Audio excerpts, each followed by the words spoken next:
the modern world, changing shape and form through a traffic of ideas, increasingly dependent on knowledge and information concisely and clearly expressed. It's quiet now, but when the sun is out, there's an unmistakable roar of words. We spend most of our waking hours trying to make a point. Something urgent must be done and spoken about, relayed to others, in the hope that we may find an agreement or make a meaningful decision. We communicate through speech and design. We employ an alphabet, paper and ink. We use machines, depend on the spoken word. We sing sometimes. We cry. How much of it is clear or memorable? How much of it gets to where we send it? There's film, inert and transparent. A substance that can interrupt reality, distort time and space, intercept the senses, lull or electrify them. It has the power to embed an idea or change one, provoke shouts or a memory. Joy, regret, desire, revulsion, all are communicable through film. Pick a subject. Safety, industrial or private. Desirable, but remote. Who really cares? Strike a blow for it. Make others aware. What options are there outside film? A speech? Fine. Shake the rafters. Plead. Write it down. Mail it out. Paint posters. Hold contests. But will any of that be as indelible as this?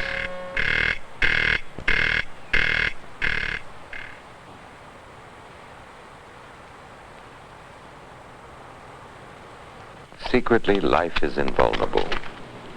Death comes to people without names.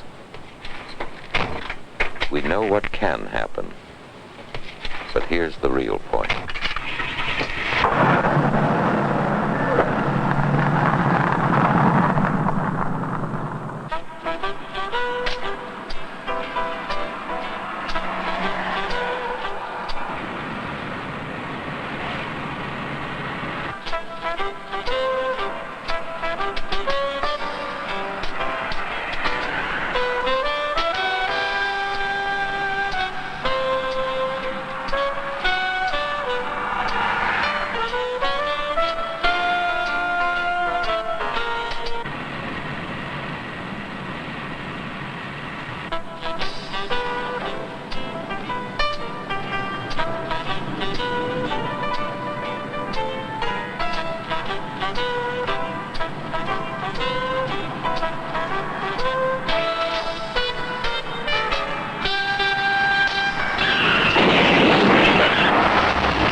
Walk away unscathed. It can sell the concept or the product. Film to enforce an idea or film to change one. The company rep, the salesman, the man in the field, can be particularly vulnerable to defeat.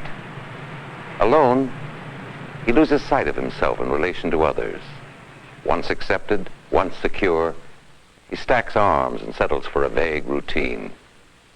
Retrain him, you say? Fine. But first he must admit that something's wrong. Study the harried salesman on draw plus commission. And tired. He can't find his way anymore. And scared. He can't recall what he set out to do.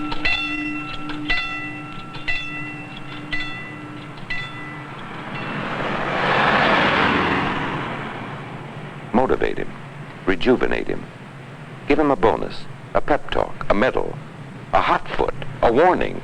Aha, that'll shake him up. Plead with him. Or do you use film to interrupt him with a view of himself, Let him recognize himself in one of life's difficult and familiar moments. Go on in. Say hello to the guy. Give him a piece of gum. Sell him a bill of goods. Get on with it. I know every door. Every line. Hey, did you hear the one about... You told us that last week. Yeah, but it's got a new twist. You want to hear the twist? No. Harry, you've got to give me the order for the new line. 3 cents off in June. It'll knock 'em dead. It'll knock 'em dead, Harry. You got to give me the order, Harry. I'll tell you one you never heard before, Harry. It starts with this girl, see? Hey, Harry. Is there anything else we can do for you? How do you redirect him? Urge him to try harder? Or do you provide him with a wider perspective? Something that can take him out of himself. Harry, they raised my quota 10%. There was a time when you wouldn't have let me know that. But don't you Shut see... up for a moment and look around. Look at the pictures on the wall. You changed them. When'd you do that? December. Things change. I didn't notice. Look around. Where? There's a big unwritten sign on that door that says, help. It's always been there. You once knew how to read that. Look at the pile on this desk. Proposals and counter-proposals. But where's the clincher? Where do I find that? A man could use a thought here and there. An idea. No, I'm sorry, I can't reach him now. He's in conference. They're still screaming at me long distance. You used to hear that before I did. Warn me. Don't tell me a joke. Make me a hero. Hang your hat and coat on my rack. Try to make that lousy graph behave. Do that in your mind's eye. Be me for a moment. Anxious, hopeful, puzzled, before you come in here.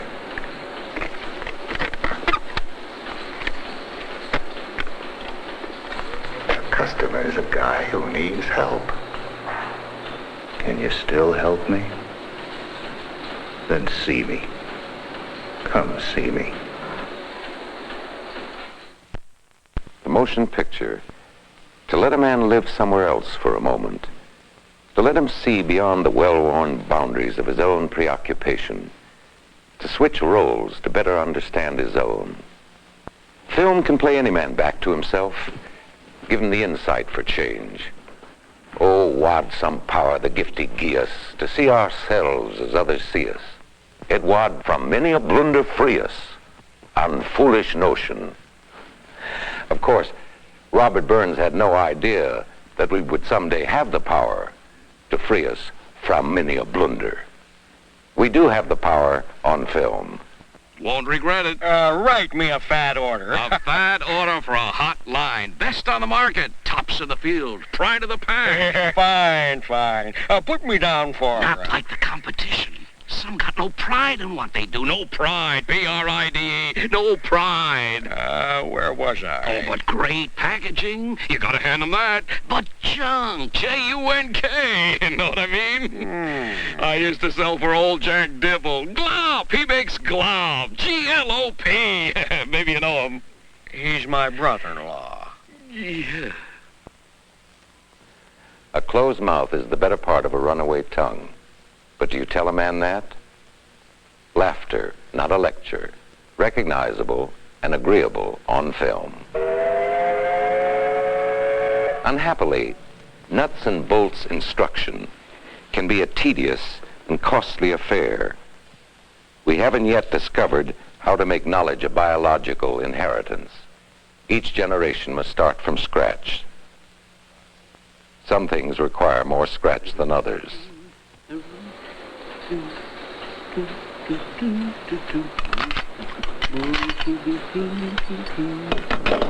the book, stupid. What book? That book. That's no book. That's a mystery. One lousy nut. Check it. What? Check it. They put too many in a kit. Oh. You can't get away with that. Who asked you? I didn't eat yet. 5 minutes. 5 hours. I'm not going to make a career out of this.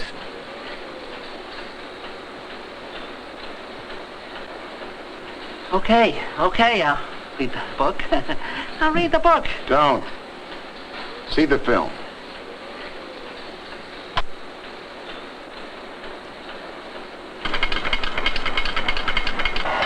An inside view of hidden things.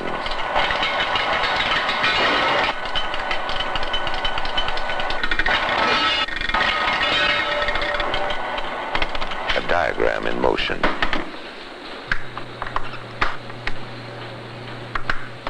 No hitches, no errors, no pieces left over. Film to train concisely, directly. But there are levels beyond how-to problems that project well on film.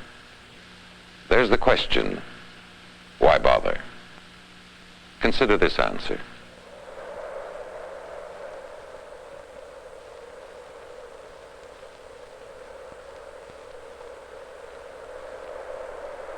One lousy nut. Check it. What, check it? There's too many in a kit. You can't get away with that. Yeah? Who asked you? I didn't eat yet. Your attention, please. Flight 710, direct service to Anaheim, will be delayed for the arrival of new equipment.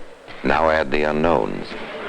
Damaged reputation, loss of public confidence, loss of time, loss of sales, loss of gains already made. Passengers for direct service flight 710 may pick up hotel reservations at the information desk. Am I what I seem? Do I seem what I am? How am I remembered? We ask it. Communities ask it. The corporation asks it. Tallest, broadest, most powerful, ancient or indistinguishable, image, corporate or personal. How does one humanize an entity? How does one reveal the sweet and character, the history and direction of a company? In a pamphlet or on film? Edmund Burke wrote, "Nothing in progress can rest on its original plan. We might as well think of rocking a grown man in the cradle of an infant. Just the shell of a memory, the spent remains of a dream that took hold and moved out."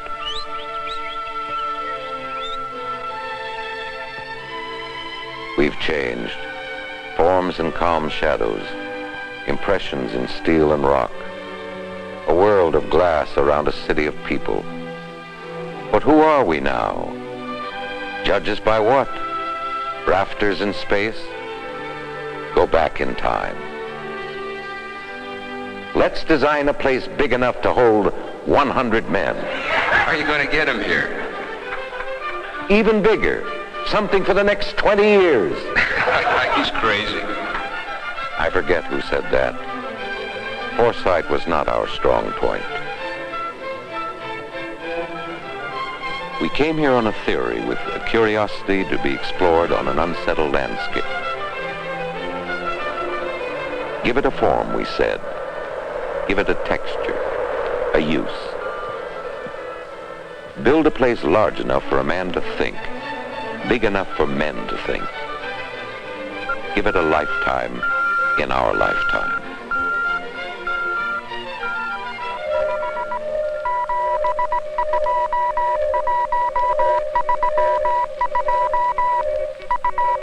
It's big now, rigged for sound, combed and zoned,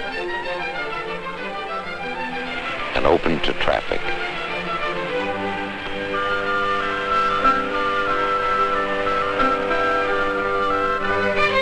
But despite the calm in the steel, it's still unsettled.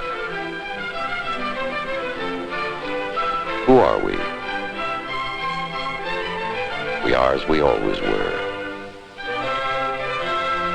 Let's just say our curiosity's grown. Image and images on film are broader than the printed word.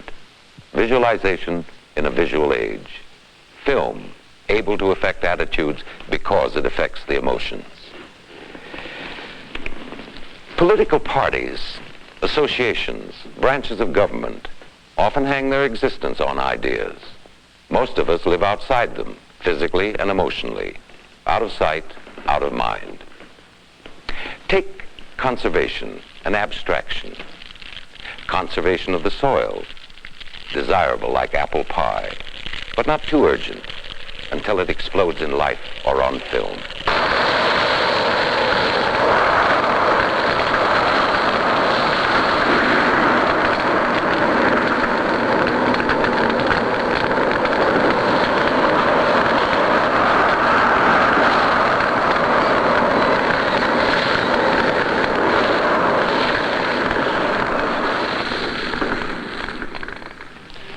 Consider conservation in a different sense. We use words like disadvantaged, depressed, underprivileged. But do they mean what this means? Meet a loser. Are you convinced it's important to change him? Want to convince others? Share a conviction through film. 3, 4, 5, 6, 7, I'm going home. You're going to get home. You're going to miss your lunch, too. 9. I'll see you, man. 11. Hey, come on. You gonna stay here all day by yourself? Don't you wanna go ahead? You don't wanna look at me? Come on, I'm your buddy, right? I thought we were buddies. All right, that's where you're gonna be. We're gonna go. Come on. Let's go.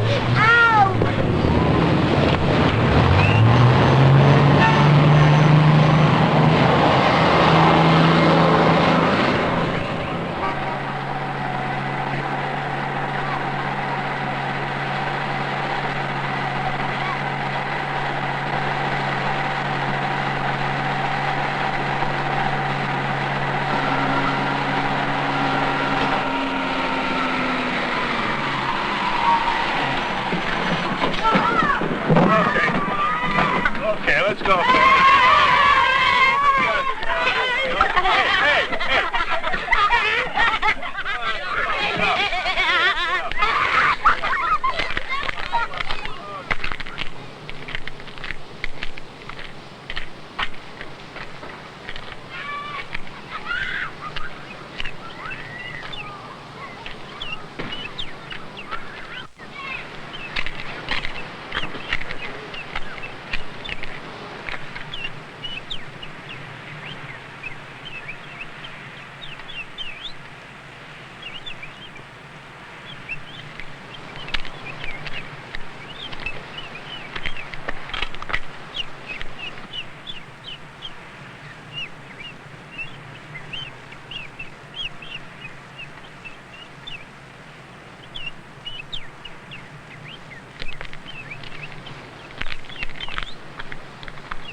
The motion picture, to reason beyond speech. Tangibles and intangibles. Concepts and declarations. Dreams and their products. Condensed and explored and projected on this. Inert and transparent, yet much more. A vehicle for the imagination.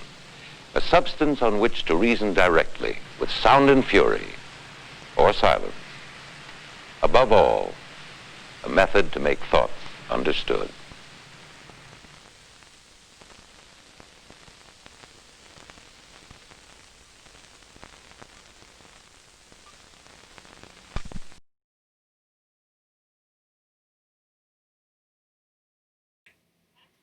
Yay, Kodak. Excuse me. I'm Skip Elsheimer. Welcome to our lunchtime screening of 16mm educational films. And this film, last film, was made by Kodak as a way to kind of say that, hey, we make motion picture film, and motion picture film can be used in a lot of ways to convey important messages. Not unlike the vast majority of films that we have and we've been showing. So it's a really great, well-crafted film. Features Barney Martin, Seinfeld's dad. A great character actor. So I wanted to say thank you to Chad, Jackson, and Grayson for the coffee. I'm always holding this up. I can't even, there it is, coffee. Thank you. You can buy coffee if you like for AV Geeks, as caffeine is the motor that is the fuel that drives our motors, something like that. This next film is for people on bikes, motorcycles. So this is Two Wheel Wisdom. Enjoy.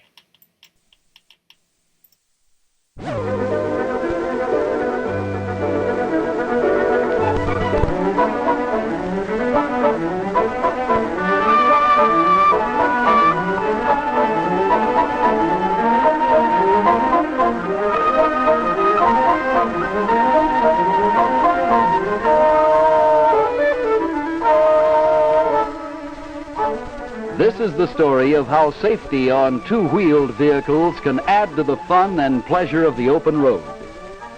It is essentially the story of how a motorcycle or scooter can be properly handled to keep the rider safe and the general public a friend of the cyclists. In addition to their use as pleasure vehicles, motorcycles also play a vital part in our metropolitan traffic picture. Expressways, such as are found in many of America's largest cities, must be patrolled round the clock to ensure orderly traffic and smooth flow of millions of automobiles. In such an assignment, the motorcycle-mounted officer plays an important law enforcement role. These are proud members of a conduct, handling a machine that has great power and affords great maneuverability. They are proud to be motorcycle-mounted minions of the law. The AMA's motto, "Put your best wheel forward," is not just an idle slogan. A combination of courteous and responsible riding and adult behavior will add to the fine image the majority of cyclists create. The AMA also places a great deal of stress on safety activities, as indicated by this banner, awarded to clubs which have outstanding annual safety records. A safety check of your motorcycle is essential. The front wheel handbrake could be located on either the right or left handlebar for easy access and complete control. And of course, the rear wheel brake is controlled by your foot pedal.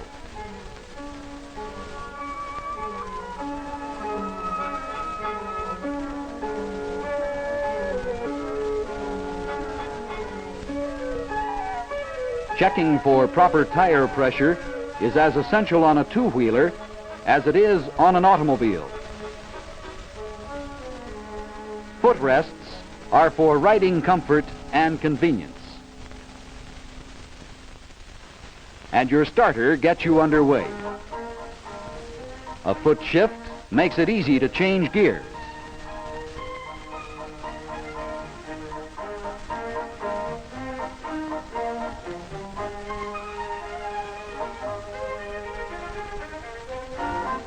Also important is checking chain conditions, including tension.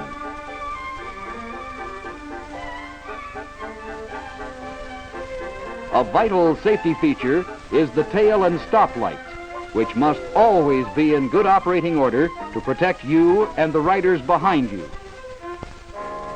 It's wise to check the tire treads for wear and to get rid of pebbles and other objects you might have picked up.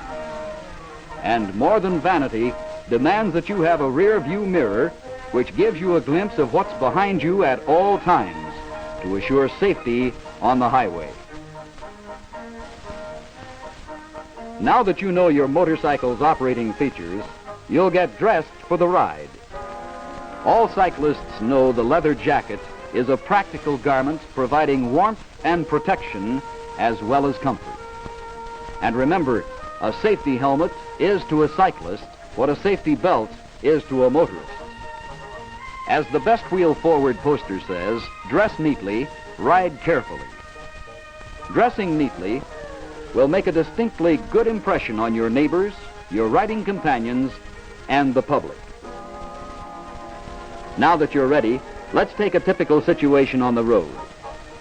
On your approach to a stop sign, remember that since the front brake is more effective, apply the rear brake first, then ease down on the front one. When you come to a stop sign, signal clearly and take an extra second to stop, look, and listen before you proceed. Remember, a motorcycle has many advantages over other vehicles. For one thing, visibility is virtually unlimited. If a blind spot exists, it's usually the driver's, not the vehicle's. Then, too, motorcycles are easy to handle in the proper hands, and controls are simple, sure, will certainly wait a few extra minutes. Let's take another traffic situation. You're traveling along behind an automobile, that fellow enclosed in his car who can't fully enjoy the great outdoors. How do you go about passing the car safely and in such a way as not to antagonize the driver? There's a phrase, if you don't see it, don't try it. This includes passing on hills and curves. No one should ever chance a blind passing situation. Keeping a safe distance is another basic rule, whether in a car or on a cycle. These charts will give you an idea of the care that must be taken in keeping your distance. For instance, at 20 miles per hour, it takes a total of 40 feet to stop, half of that distance being reaction or thinking time. At 30 miles an hour, a total stopping distance of 75 feet is required. 30 of those feet, your thinking time. If you are traveling at 40 miles an hour, you would need 120 feet to stop safely, 40 feet of which is your thinking time. And at a speed of 50 miles an hour, it takes 175 feet to stop safely, which includes 50 feet of thinking time. Remember these rules, and you'll have a safe and law-abiding time on the road. By the same token, making a left-hand turn means entering to the left lane well in advance of the turn with a clear signal which gives the vehicle behind you a chance to slow down and allow you to make the turn.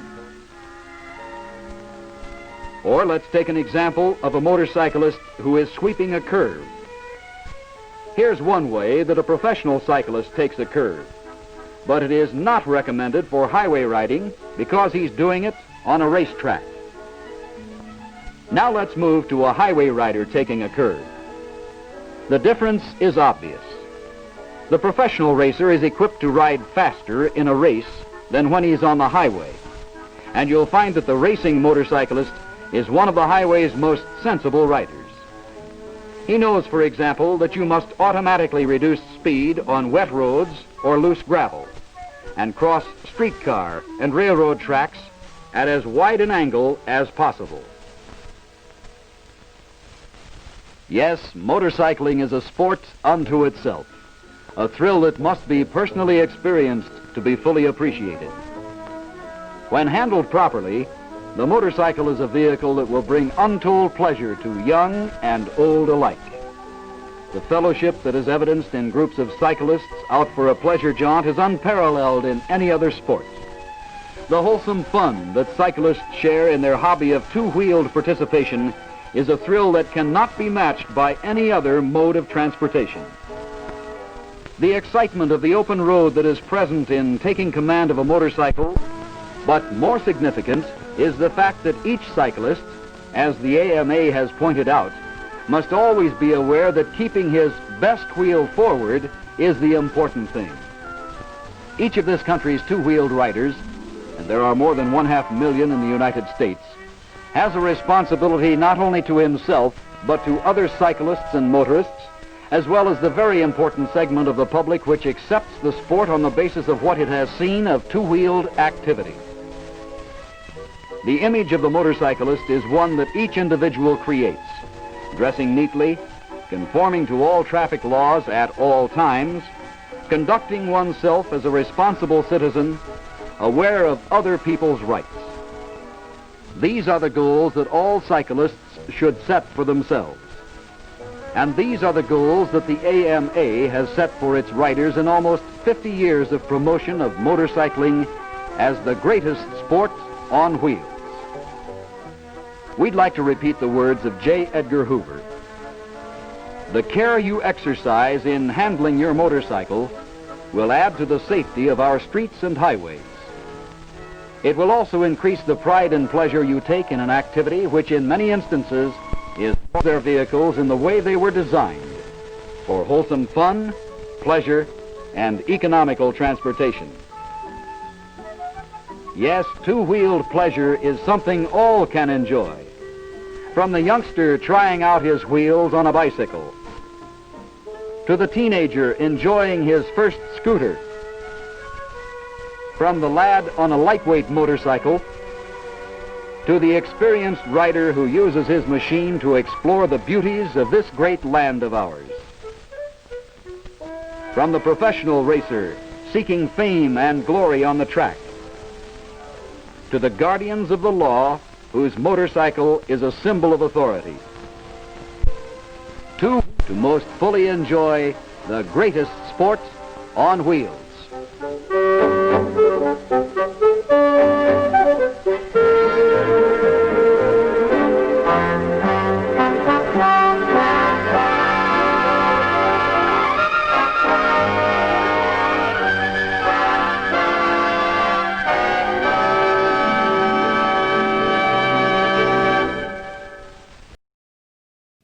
So they want you to dress neatly.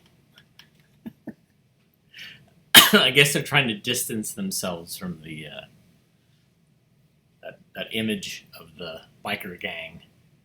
Perhaps I don't know. It's really a fascinating film, and they have a Hoover quote, J. Edgar Hoover quote, which is just crazy. Yeah. We're going to jump ahead to I feel like this could be early 80s or late 70s, I'm not sure, but this is called 7-Minute Lesson, and it's really fascinating. It's a really, I have a small series of films like this that I got, made by different people from different times, but it's a really common sense, interesting film. So here we go, 7-Minute Lesson. It's really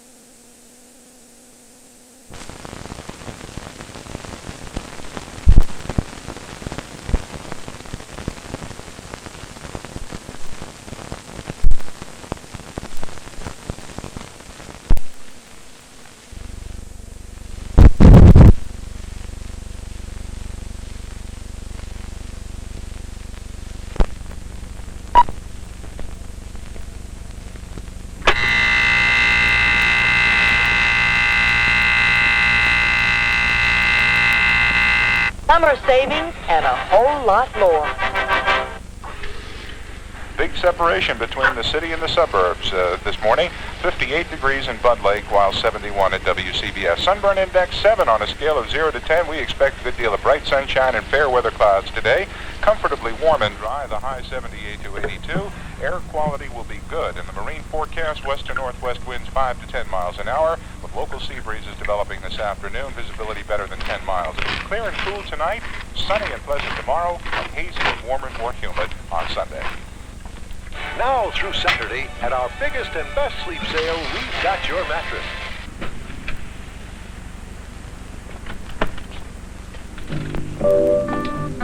His name is Carl. He's a lawyer, and he's been blind since he was 7.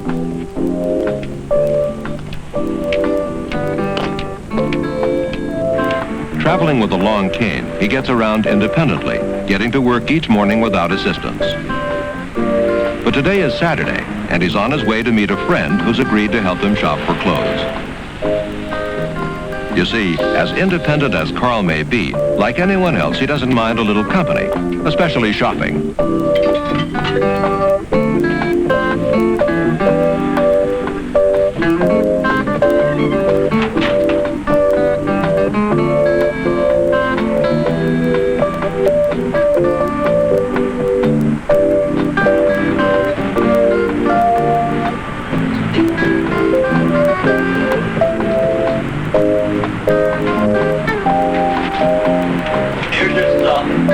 Okay, thank you.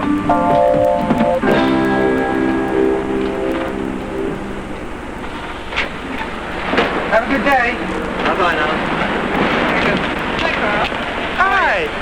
How are you? Good to get you. Sue and Carl have been friends since college, so they're used to traveling together. Notice how she lets Carl take her arm, holding it just above the elbow. That way, Carl can follow the motion of her body and sense when she makes a turn or comes to a sudden stop. Unfortunately, a lot of well-meaning people try to take the blind person by the arm. It may seem only natural, but it just isn't right. How about the John Wayne movie? Remember, let the blind person take your arm. Sounds like a good idea to me. Also, notice how Sue walks about a half step ahead of Carl, all the time being careful to let him know what's ahead. Their first stop. Sue turns, slowly but naturally, towards the door. Here she gives Carl an important verbal cue. Door opens towards you to the right. After that, it's as simple as walking through a doorway. Once inside a store, or any place unfamiliar to the blind person, it's always good to explain a little about the place. How's the store set up? What are the aisles like? Are they wide or narrow? Are there stairs, or is it all on one level? That way, the blind person can begin to form a mental impression of his surroundings. Could you tell me where the men's department is? Yes, it's just on the second floor. Thank you. She tells Carl that they're approaching a flight of stairs, and whether they're going up or down. Like anyone else, he may or may not choose to use the railing. As they reach the top, Sue pauses to let Carl know. And last step. Okay. Walking down a narrow aisle or passageway calls for a slightly different method. Here, Sue moves her arm behind her and towards the small of her back, and Carl extends his arm, moving directly behind her. Once they're through, Sue returns her arm to the normal position. Of course, it helps if your sighted guide knows where he or she is going. Oh, this can't be right. Let's turn around. Okay, and try again. To reverse direction, they turn toward each other, Carl maintaining contact throughout. Once again, they're on their way. Finally, the men's department. Suit jackets on your left. Okay. There's something right here which might do. Can I help you? Yes, thank you. I'm looking for a size 40 regular jacket. All right, follow me. Okay. But now comes the hard part, finding a jacket they both like.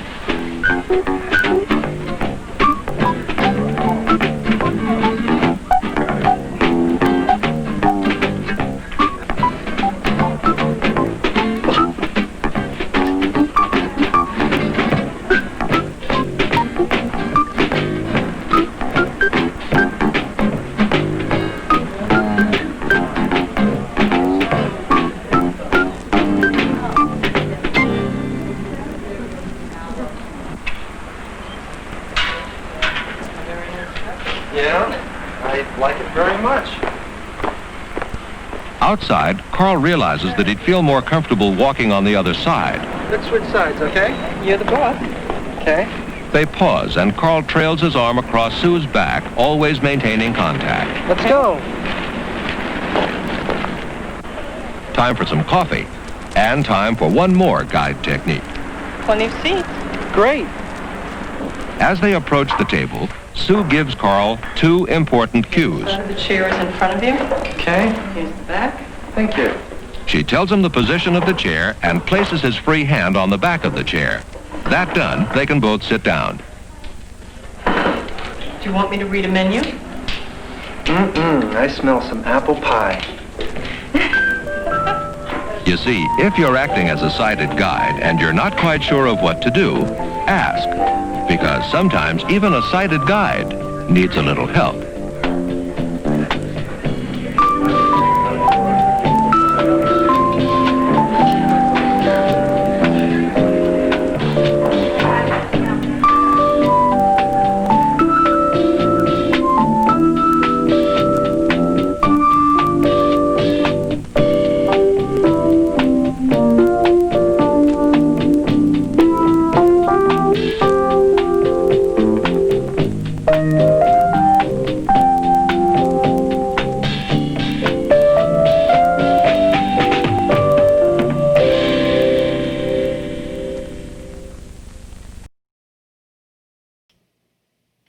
So they were already married. That's the backstory behind that. They already were comfortable with each other. But what a great film that is. I really love films that are just common sense, and it's like, you know what? Blind people sometimes need help, or you can help them out a little bit, make their life a little bit easier. This is how you do it. Really kind of amazing film. And that was the point. That's why it was made. All right, let's see what we got here. We've watched some films about the importance of film, safety film for riding a motorcycle, how to help a blind person. This next film is maybe a new career choice for you, selling as a career.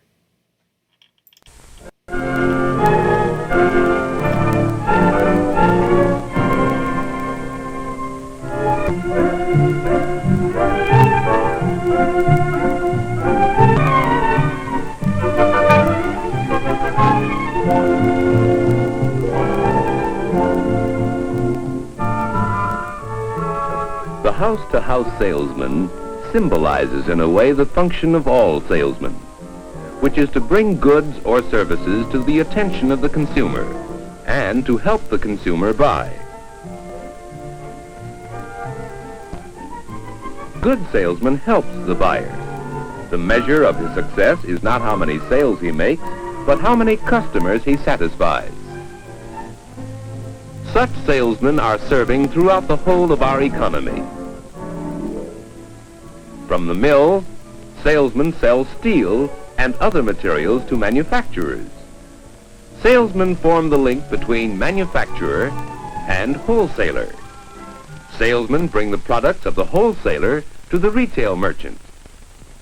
The retail merchant is also a salesman, helping the consumer buy. So, from manufacturer to ultimate consumer, the main links in our economic system are the salesman. And for many young men and women, selling is a career to consider as a vocation. There are many types of selling careers, from that of a retail store sales clerk to that of a television salesman. There are careers in selling by telephone and careers in writing sales letters. To consider selling as a career, let's study some aspects of the life of one salesman, Art Williams. After the children have been sent to bed, Williams has work to do. For you see, the successful salesman does more than make sales.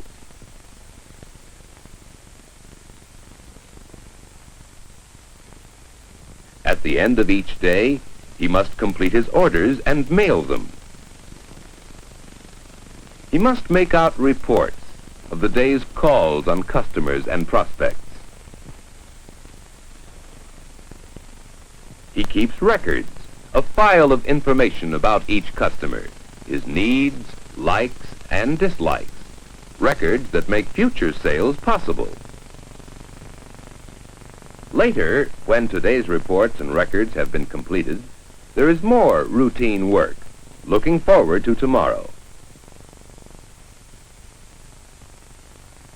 A morning visit to Mages in his own city.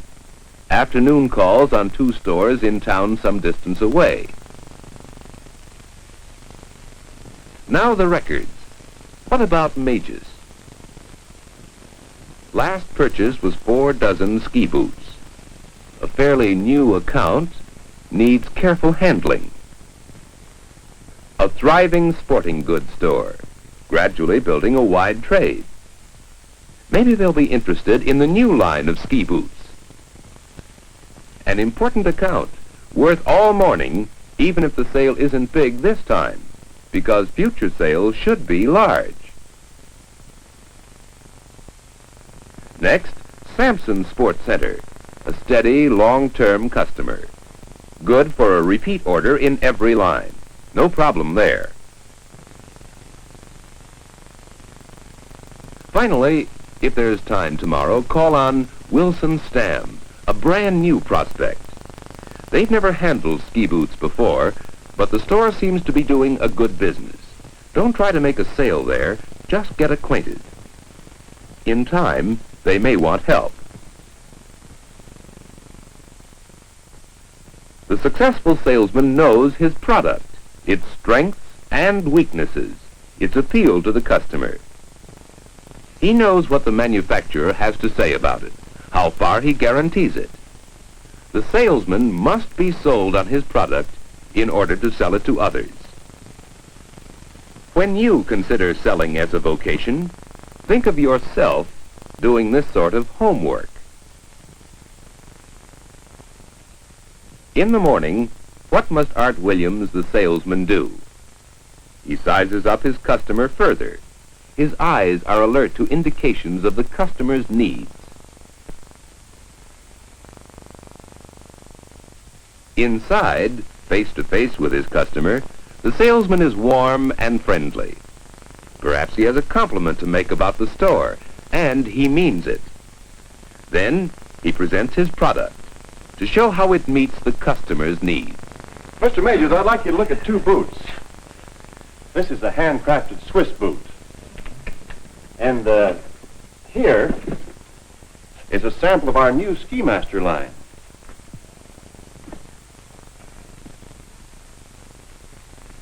Well, I'll be. So this is the Ski Master. Yes, it's hard to tell them apart, isn't it? Sure is. And the Ski Master sells in your lower price range. Yet it has double lacing, built-in ankle support, full double lining.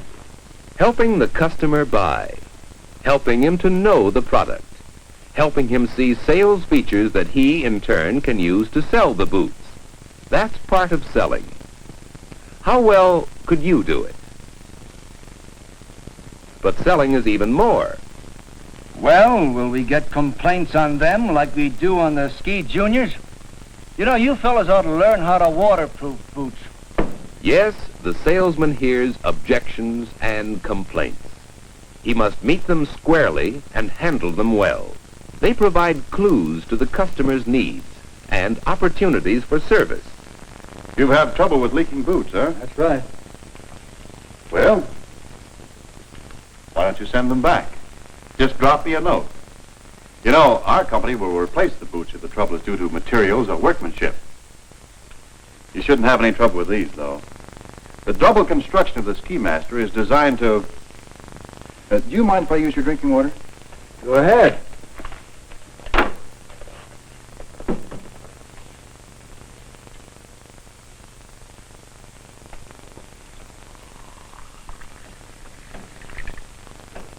Look, I've been studying the purchase records on the Ski Junior line, and I've worked out this size run for your first order of Ski Masters. Now, I want you to look it over carefully, Mr. Majors. I want you to take all the time in the world. And if this boot has leaked one drop before you're through, we can tear up the order and forget about it. Dramatization may be an answer to a question for some customers.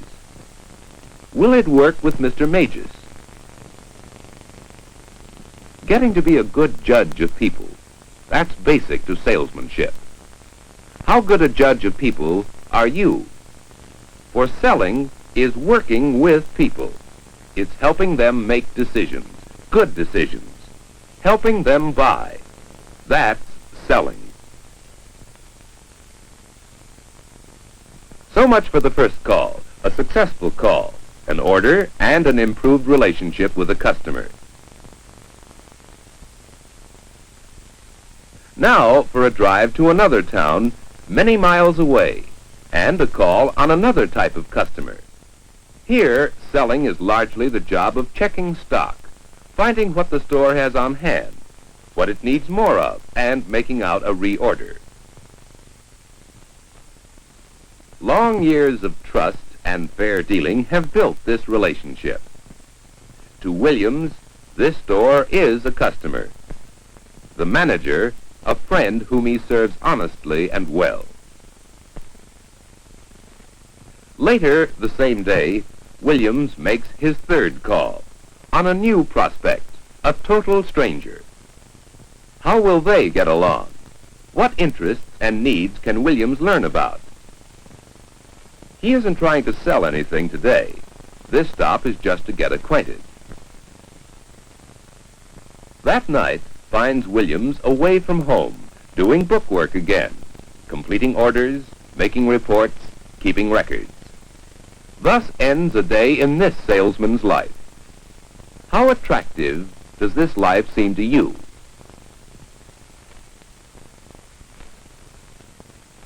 As you begin to plan your future, give serious consideration to the various careers of selling. Much more can be learned through guidance assistance in your school, through talks with your counselor.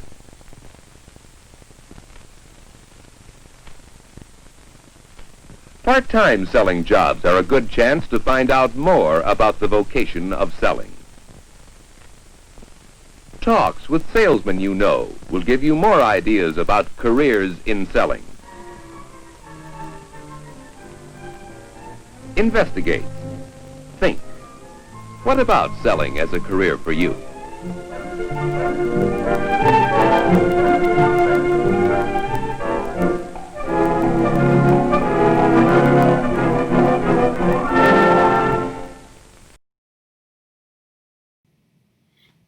So combine that with the little vignette in the Movies Move People film that we saw at the beginning, very beginning, where the salesman is very, some people pointed out, very Willy Loman-esque Death of a Salesman. You know, just everybody's miserable in a sales experience. I have lots of sales films. For different groups and, you know, salesmen and about technique. And obviously those niche ones that we've shown, like Freeze In, which are kind of a goof. This next film is patriotic-ish. Has fighter jets. You love it. It's great. The Thunderbirds, now.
work is set up on getting these 5 aircraft ready. Bill, I want to go take a look at the number 9 bird. Okay, sir. And the reason we're flying the T-38s right now is because of the economy situation, the fuel shortages, and the maintenance on the T-38 versus the maintenance on the F-4 is quite a bit less. Hey, Jim. Ray. How's that VHF radio going in? Well, we just installed the bracket. It's complete. The B&B cable we're having a problem with, getting it from the front to the rear cockpit, but we should have that completed by tomorrow morning.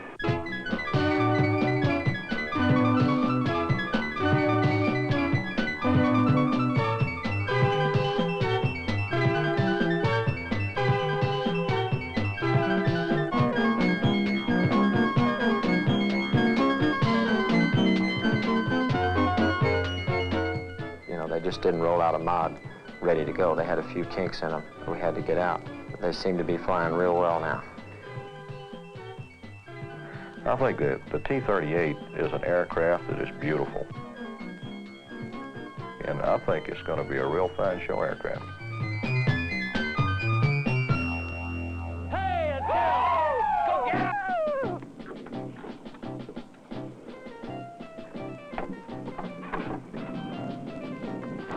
Straps. Okay, sir. Feel snug? Okay, seat pins are out, ready to go. All ready to go. Whenever they're ready. Smoke switch is down. 1 minute. 1 minute! 1 minute! 1 minute! Okay, Billy. Good airplane. Good. Okay, Rick. See you, Billy.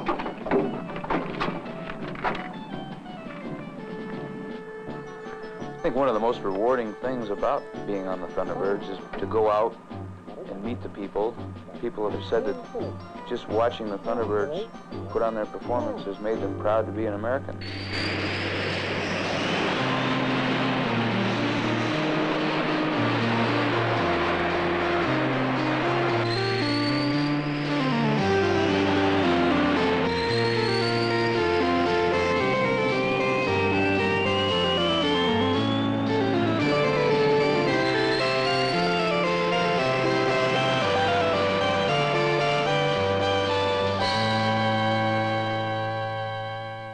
Look to your left as the pilots begin this morning's air demonstration by the United States Air Force Thunderbirds.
It's short, but it's awesome.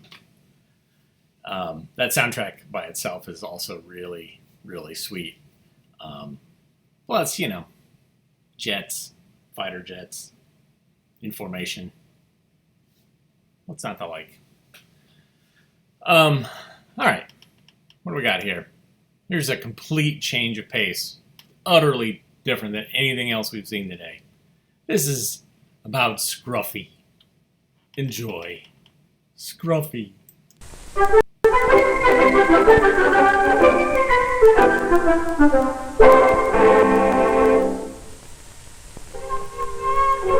Scruffy was a kitten who just couldn't wait to grow up. He was in a great hurry to find out about everything. One day he discovered a sunbeam. I can catch you.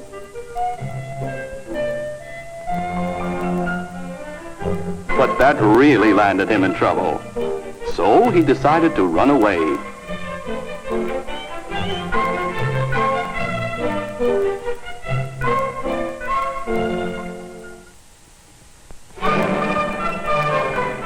When Scruffy found himself alone in the woods, he wasn't a bit scared. Well, maybe just a little bit. Then he bumped into a baby hare. Where are you going, kitten? I'm running away. I'm tired of staying home all the time. Me too. I'll go with you.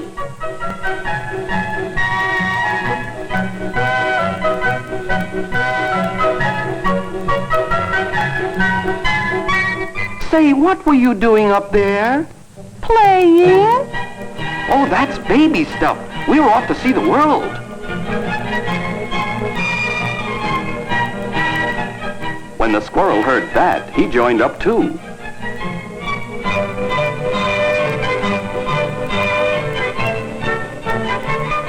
Then they met a baby hedgehog picking mushrooms and asked him to come along too.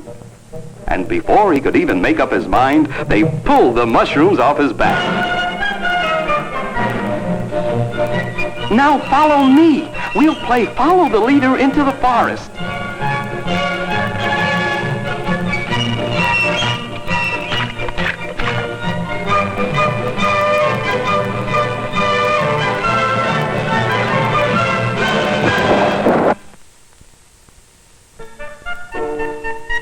When the mothers came back, they looked everywhere for their missing babies.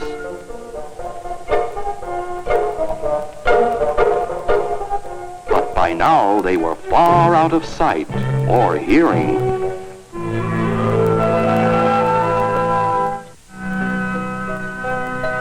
Now there's what I call sunbeams, and there's a boat to catch them in. But the hedgehog was afraid of the water. Don't you worry. I'll look after you. And so off they went to catch the sunbeams.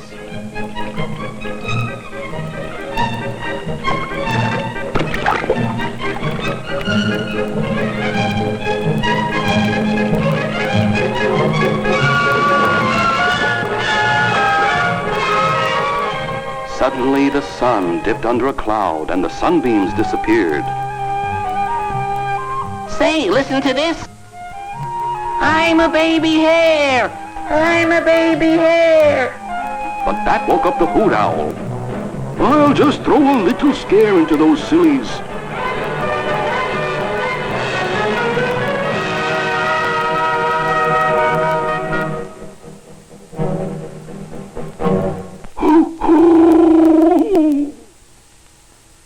Only it wasn't a little scare any longer, because suddenly the boat began to slip downstream faster and faster.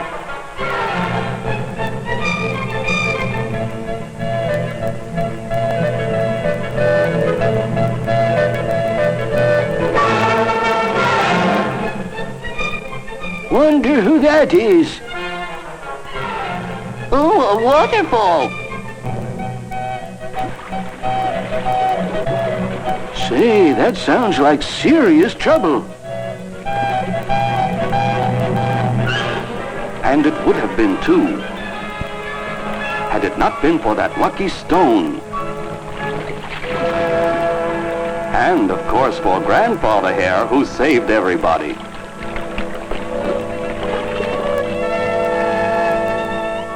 I can do it myself. 1, 2. Maybe you couldn't after all. Luckily, Grandfather Hare knew everyone in the forest, and his first stop was the tree where the hares lived.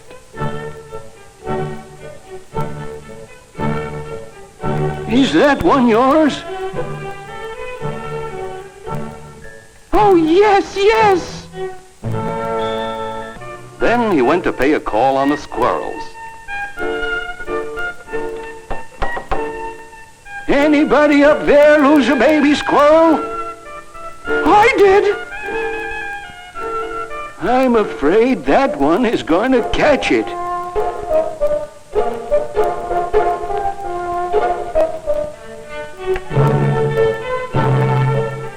They found a mother hedgehog all in tears. Here I am, Mother. Poor Scruffy was the only one left. And where do you live? I don't know. I'm lost. I know where he lives. It was Scruffy's neighbor, the crow, I'll take him home. which was what the crow did. The next day, Scruffy had visitors. You coming to the woods, Scruffy? Oh, no. I've grown up.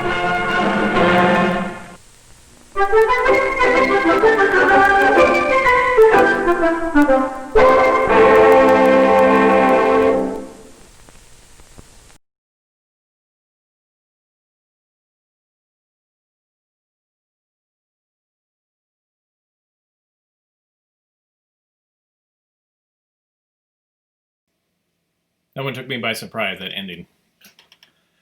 All right. Every once in a while we find a film that is real good. Just really a great document. Oh, hold on. Sorry. Yeah, this next film is documents this guitarist, blind Gary Davis, Reverend Gary Davis, who actually used to live in Durham, which is not too far from here. And it just kind of shows him, I think he's in New York at this point, or Chicago, Detroit. I'm not sure where he is. I want to say New York. Anyways, here's blind Gary Davis.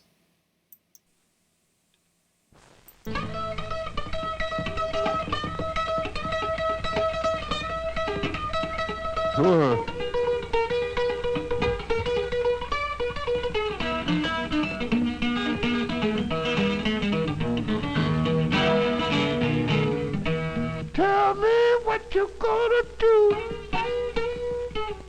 Tell me what you gonna do. Tell me what you gonna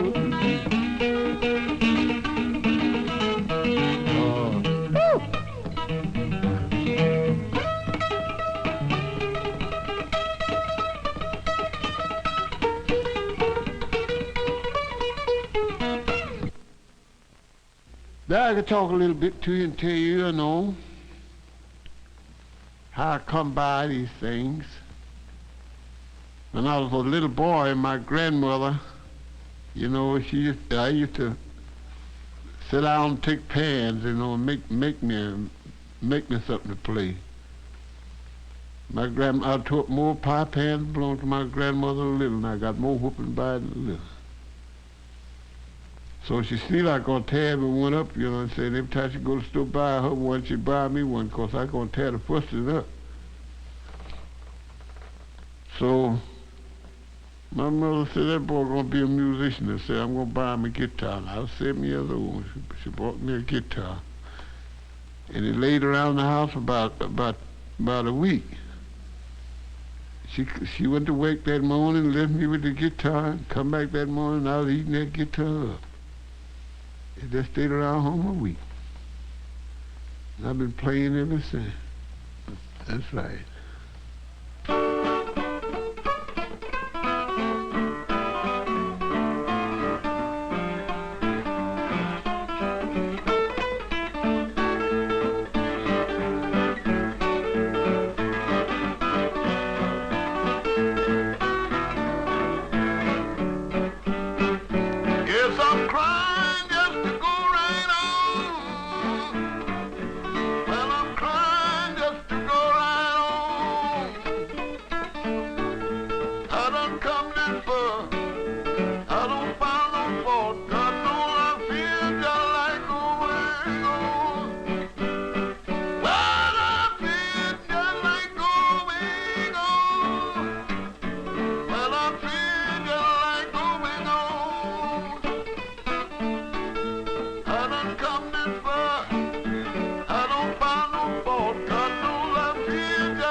gone. Hell won't stay away from nobody in this land. Oh, Death never takes a vacation, but we have a holiday. Death never takes vacation in this land. Well, he'll come to your house and it won't stay long. While you look in the bed, you find somebody gone. Death never takes a vacation in this land. Oh, death ain't nothing but a robber in this land. Nobody makes death will. Death ain't nothing but a robber in this land. So when they come to your house and it won't stay long, while you look in the bed, you'll find somebody gone. Death ain't nothing but a robber in this land. But death don't pity nobody.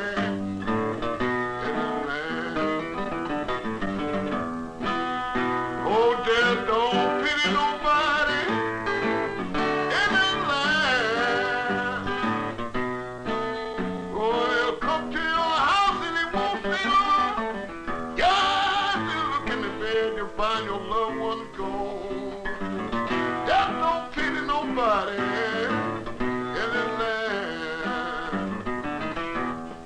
Why they robbed me out of my mother in this land. Why they robbed me out of my mother in this land. Oh, well, they'll come to your house and it won't stay long.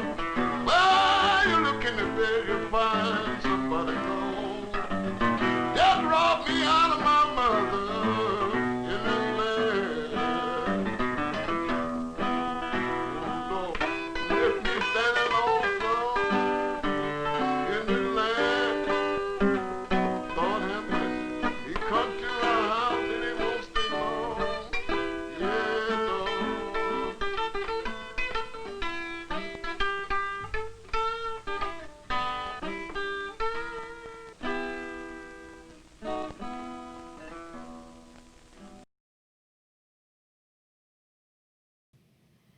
So every once in a while, I got to show something that's good, something that's well done, simple, captures a brilliant artist who influenced many, many blues guitarists.